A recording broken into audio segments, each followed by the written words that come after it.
Good Tuesday morning, everybody. It is February 23rd, and it is a beautiful morning out there. According to my computer, it's 31 right now, though it already seems like it's starting to melt out there, so I'm not sure what's going on with that. The sunlight, I guess, enough on the concrete to get the sidewalks melting, and it's supposed to get up to 40 today, so praise God for that. I think this is going to be the warmest day we have this week, according to what I'm looking at the weather on my computer right now. But we're going to be above freezing for part of the day each and every day this week. So public service announcement, be careful. That means that there will be thawing and refreezing at night because it'll drop below freezing overnight. I'm always cognizant of that because between here and the parsonage there is a spot where the water likes to run down the driveway, and it's always icy in the mornings because it is melting and running down and refreezes at night. So be careful out there. So, at any rate, we are going to finish up the 23rd chapter of Luke today, and we are going to get Jesus into the tomb today and down from the cross. So today we are looking at chapter 23. We're looking at verses 50 to 56 this morning, and we're just going to jump right into it and take it right on. So, chapter 23, 50 to 56 in Luke's Gospel.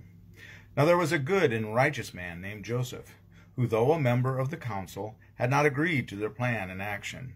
He came from the Jewish town of Arimathea, and he was waiting expectantly for the kingdom of God. This man went to Pilate and asked for the body of Jesus. Then he took it down, wrapped it in a linen cloth, and laid it in a tomb, a rock-hewn tomb, where no one had ever been laid. It was the day of preparation, and the Sabbath was beginning. The women who had come with him from Galilee followed, and they saw the tomb and how his body was laid. Then they returned and prepared spices and ointments. On the Sabbath they rested according to the commandment. Okay, so they saw where it was laid on Friday night after the 3 o'clock when Jesus died on the cross, of course. And this is part of Good Friday. Then, of course, at sundown on Friday, it is the Sabbath, so they cannot work. So that means you can't go and prepare a body. You can't mess with that. That's physical labor, plus walking to the distance may have been too far to walk. Who knows? Again, there are two different sites that are and actually there's a third site that's pretty facetious, and we want to discuss that one. It's really ridiculous, but there are two main contenders for the site of the burial chamber of Jesus. The Holy Sepulchre, which is the Church of the Holy Sepulchre, and then you have the Garden Tomb. No matter which one, as I've mentioned before, no matter which one is the actual site, the Garden Tomb is much more like what it would have looked like because everything's been built around the Church of the Holy Sepulchre, and the walls were taken down, and so it's been heavily modified. Let's put it that way. It's unrecognizable as being a tomb. Interestingly, when you land in Israel and you take off down the highway, there are tombs right along the highway, and I can't tell you exactly where it's at, but we went by on our very first morning. We went by, and which was really, I think they did it purposefully. It really is a moving thing. We drove right by on the highway a tomb with the big rock rolled to the side, and so I'm sure that tomb was there. It's an ancient tomb, but I suspect they brought a new rock to sit on there. And interesting about those rocks, the way that they are positioned, they rolled up into a spot and braced, and then when you unbrace them and roll them back, they roll back into a hole. So it's not so hard to roll it in to cover the door, pretty hard to get it back out of the groove carved into the stone. A lot of rock there. So at any rate, here we have Jesus passed on the cross, and Joseph, who is a member of the council, he's part of the Sanhedrin. And some people accuse him of not having stood up for Jesus. I don't know. It doesn't say that. It says here that he did not agree to their plan. So he may have voiced his opposition. We don't know. At any rate, the opposition was too great, and obviously we know what happened. Here in Luke's Gospel, he acts alone, and he acts alone. This story is in all four Gospels, so this is something I think we can take with great certainty that Joseph was the one to take him down from the cross and one to bury him in his tomb. a tomb that was probably one that he had commissioned for his own use, because even though he is from Arimathea, he is a part of the Sanhedrin, so he is part of Jerusalem, and so he's wanting to be buried there in the Holy City, or near the Holy City, outside the Holy City, actually. So at any rate, whether it's inside or outside now is the big debate. But at any rate, so he is in all four Gospels. Now, interestingly, in John's Gospel, you also have Nicodemus showing up with him. I think that's probably, somebody most likely had to have helped him to get a body down from an adult male down from the cross by yourself as another even adult male, unless you're really a burly guy. That would be quite, and Jesus was quite a slim guy. That would be quite difficult to accomplish, and to have taken him a dead weight to the tomb and laid him out. So I suspect that he probably did have someone help him, and it very well may have been Nicodemus that was helping him.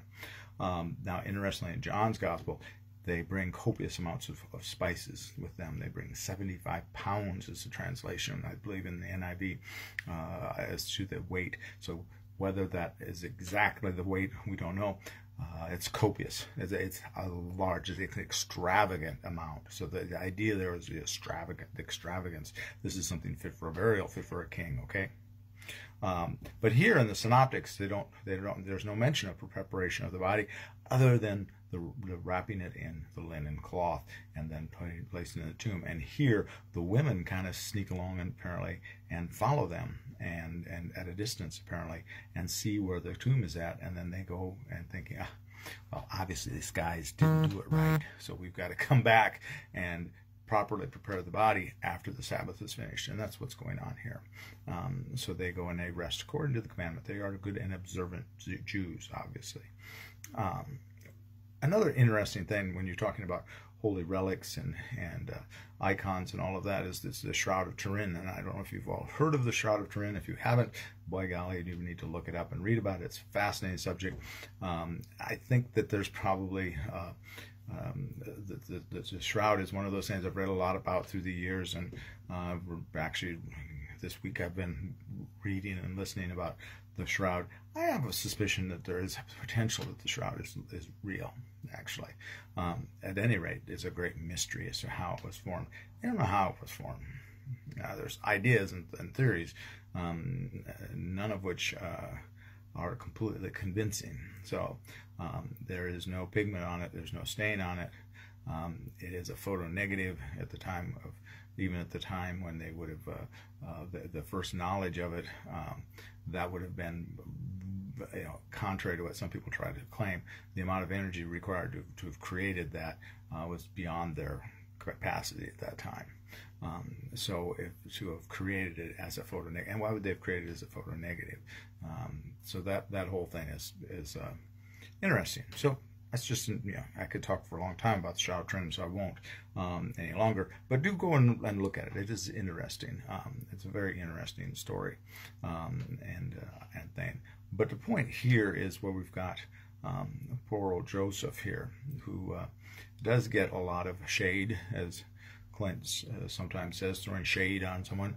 Come down on him. People come down on him for not having spoken out.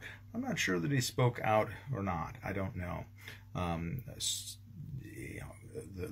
story that we walk away from that is that even if we are in the minority, if we know what's right, we need to stick to our guns. If we know that God's leading us and we understand this is God's mission, this is about God, this is God's desire, this is God's way, we need to stay in there and stay in the fight, no matter what happens to us, and how ridiculed we might be and how maligned we might be. We need to stay in there and fight the good fight, win or lose. The point is to staying true to God. And I think that Joseph did. I think Joseph probably did speak out. It sounds like he had not agreed to their plan. So to me, that means that he had spoken out against it. So to stay true to God is the most important part of that. And that's no matter what the world throws at us. And the other side of the story is it may at times seem that the world is winning. But God always wins in the end. Read the end of the book. So with that, I'm going to leave it there. We will come back, chapter 24 tomorrow, and you start to get some exciting stuff going on. So have a very blessed day, and please, please, please be a blessing to someone today. Tell them about Jesus. All right. See you in the morning. Bye-bye.